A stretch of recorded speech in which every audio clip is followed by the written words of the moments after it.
بسم اللہ الرحمن الرحیم۔ اللہ کے نام سے شروع جو نہایت مہربان رحم والا۔ السلام علیکم ورحمۃ اللہ وبرکاتہ۔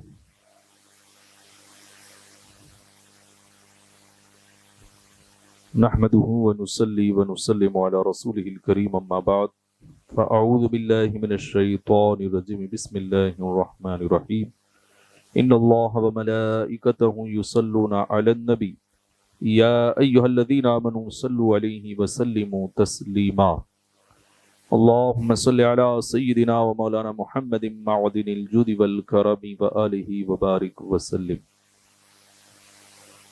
حضور کے دادا حضرت عبد المطلب کی شادی کا واقعہ بھی عجیب ہے۔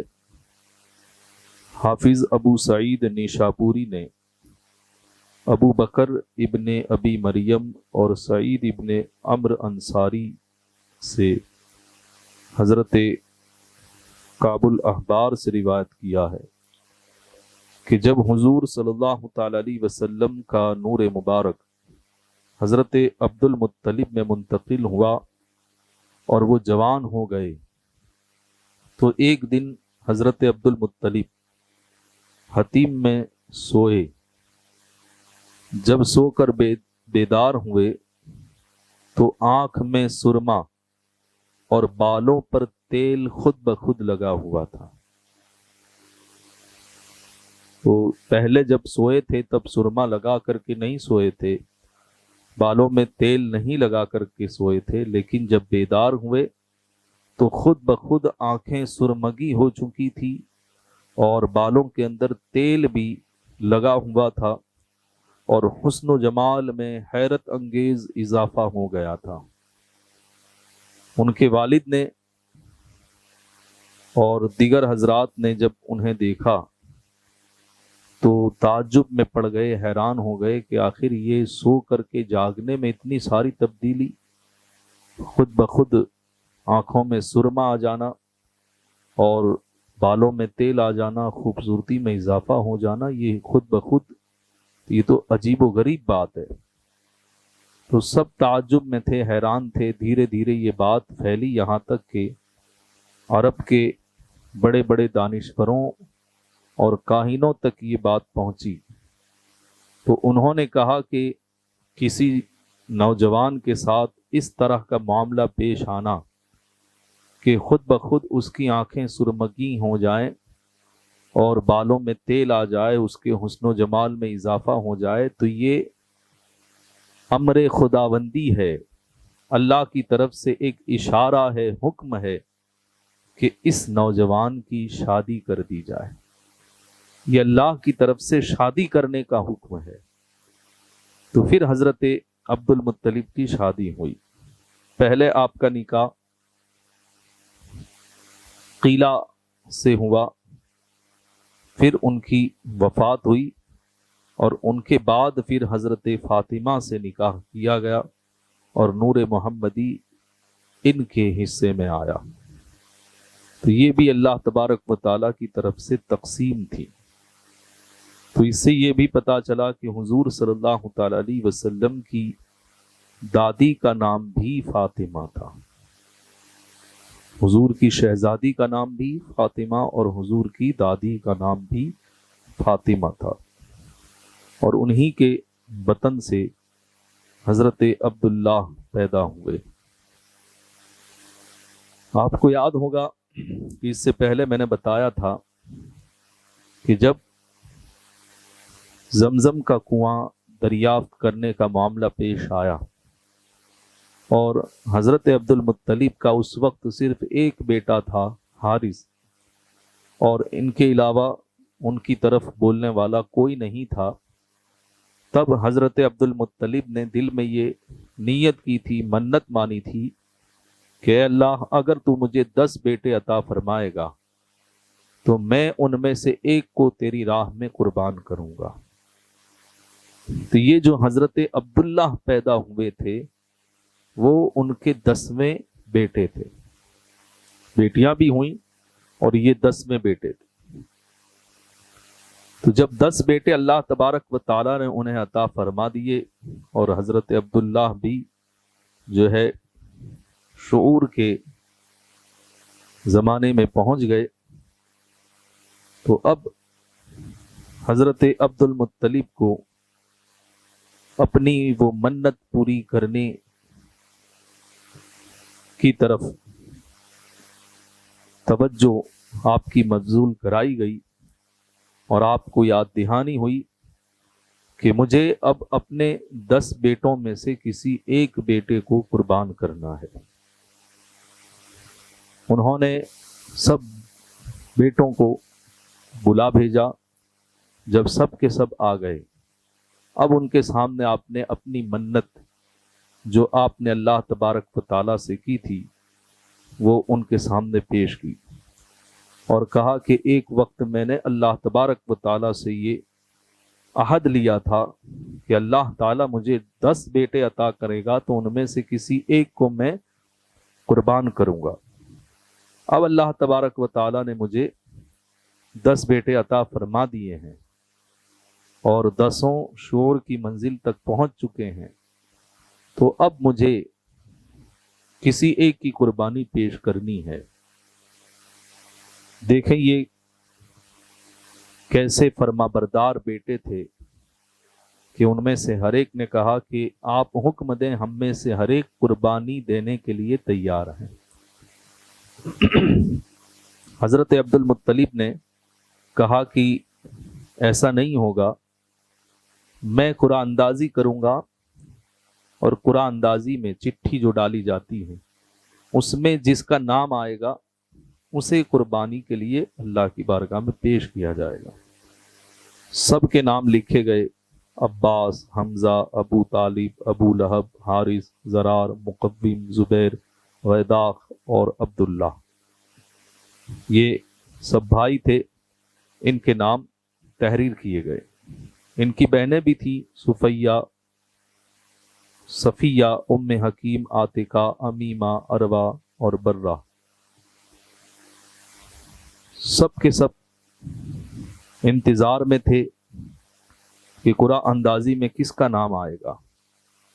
جب قرآن اندازی کی گئی تو اس میں حضرت عبد المطلب کے سب سے حسین و جمیل، سب سے زیادہ محبوب، پیارے اور سب سے چھوٹے بیٹے عبداللہ کا نام نکل آیا چٹھی میں۔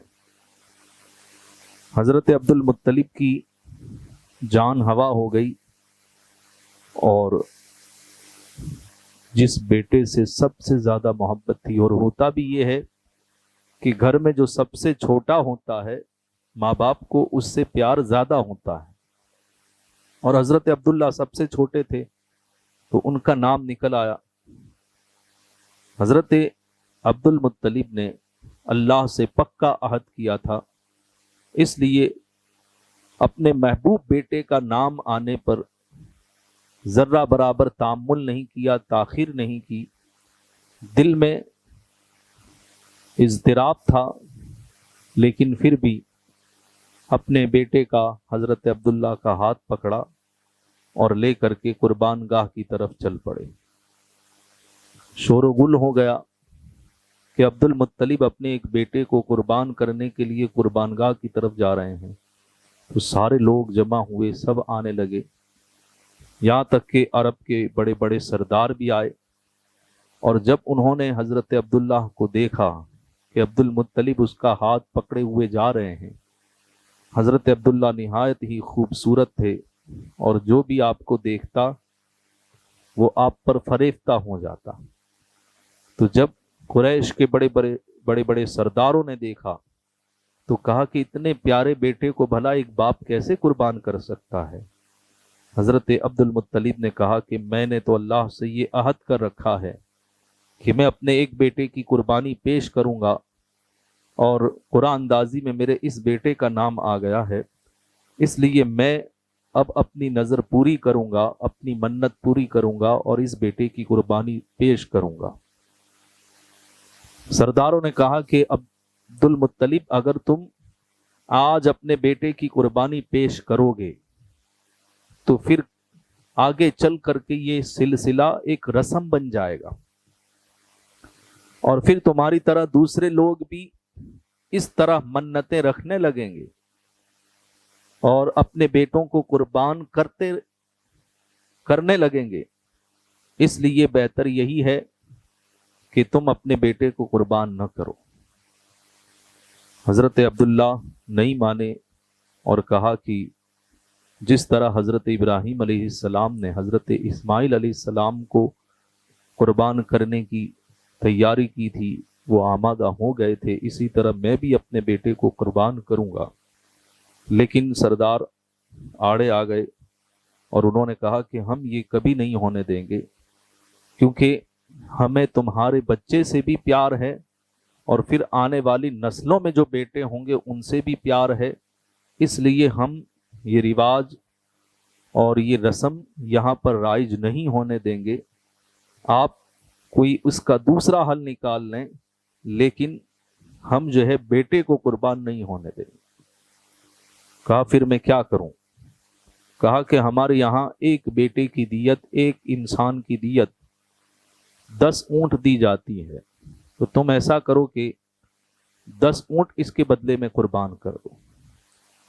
کہا کہ میں ایسا تو نہیں کروں گا، ہاں رب کی مرضی میں دیکھنا چاہتا ہوں، اللہ کی مرضی کیا ہے۔ تو انہوں نے کہا کہ ایک چٹھی میں اونٹ کا نام لکھا جائے، 10 اونٹ کا، اور ایک چٹھی میں عبداللہ کا نام لکھا جائے اور پھر سے قرآن دازی کی جائے۔ پھر سے قرآن دازی کی گئی اور پھر حضرت عبداللہ کا نام آ گیا۔ تو حضرت عبد المطلب نے کہا دیکھو اللہ یہی چاہتا ہے کہ عبداللہ کی قربانی دی جائے۔ تو لوگوں نے کہا کہ ہو سکتا ہے کہ اللہ تعالیٰ عبداللہ کے بدلے میں زیادہ اونٹوں کی قربانی چاہتا ہوں، اس لیے تم 10 کی جگہ 20 اونٹ لکھو۔ اب چٹھی دوبارہ 20 اونٹ لکھ کر کے ڈالی گئی، پھر بھی حضرت عبداللہ کا نام آیا۔ پھر لوگوں نے کہا کہ 30 اونٹ لکھ کر کے اب قرآن دازی کرو۔ جب 30 اونٹ کیا گیا پھر بھی حضرت عبداللہ کا نام آیا، یہاں تک کہ ہر بار 10 اونٹ بڑھاتے رہے۔ جب اونٹ کی تعداد 100 ہو گئی تب اب اونٹ کا نام آیا۔ لوگوں نے کہا کہ دیکھو اللہ تبارک و تعالیٰ کی مرضی ہے کہ عبداللہ کے بدلے میں 10 اونٹ نہیں 100 اونٹ قربان کیے جائیں۔ تو حضرت عبد المطلب نے کہا کہ ابھی بھی میرے دل کو تسلی نہیں ہوئی ہے، ایک ہی بار تو اونٹ کا نام آیا ہے، میں ایک بار میں تسلی نہیں کروں گا، اس لیے پھر سے قرآن دازی کی جائے۔ پھر سے 100 اونٹ اور حضرت عبداللہ چٹھی میں لکھا گیا اور قرآن دازی کی گئی۔ پھر 100 اونٹ کی چٹھی نکلی۔ پھر تیسری بار بھی یہ کیا گیا۔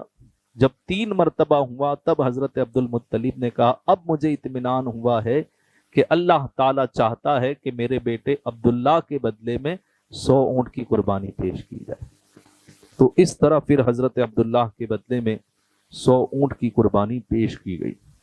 اور اسی وقت سے پہلے عرب میں یہ رواج تھا کہ ایک انسان کی دیت 10 اونٹ ہوا کرتی تھی، لیکن حضرت عبداللہ کے اس واقعے کے بعد اب عرب کے اندر دیت کا معاملہ تبدیل ہو گیا کہ اب ایک انسان کی دیت 10 اونٹ نہیں 100 اونٹ دی جانے لگی۔ اللہ کے رسول صلی اللہ تعالی علیہ وسلم نے بھی بعد میں اس کو برقرار رکھا۔ اللہ کے رسول صلی اللہ تعالی علیہ وسلم کے والد کا ایک لقب اس زمانے میں مشہور ہوا ذبیح۔ جس طریقے سے حضرت اسماعیل علیہ السلام کو ان کے والد ذبح کرنے کے لیے قربان کرنے کے لیے تیار ہو گئے تھے، اور پھر ان کی جگہ جنت کا جو ہے دمبا آ گیا اور اسے قربان کیا گیا، لیکن پھر بھی حضرت اسماعیل علیہ السلام کو ذبیح اللہ کا لقب ملا۔ حالانکہ وہ ذبح نہیں ہوئے تھے لیکن پھر بھی انہیں ذبیح اللہ کا لقب ملا۔ تو اسی طرح حضرت عبداللہ کو بھی ان کے والد قربان کرنے کے لیے مکمل تیاری کر چکے تھے، لیکن پھر سرداروں کے مشورے سے ان کے بدلے میں 100 اونٹ قربان کیے گئے، تو ان کو بھی لوگ ذبیح اللہ کہنے لگے، ان کا بھی یہ لقب ہو گیا۔ اور ایک دن حضور صلی اللہ تعالی علیہ وسلم کی بارگاہ میں یہ لقب پیش بھی ہوا۔ اس کو روایت کرنے والے حضرت امیر معاویہ رضی اللہ تعالیٰ عنہ ہیں۔ وہ فرماتے ہیں کہ ہم حضور صلی اللہ تعالی علیہ وسلم کی بارگاہ میں بیٹھے ہوئے تھے، اتنے میں ایک دیہاتی آیا اور قحط کی چیرہ دستیوں کی داستان اور اس کی قحط کی پریشانیاں حضور صلی اللہ تعالی علیہ وسلم کو سنانے لگا۔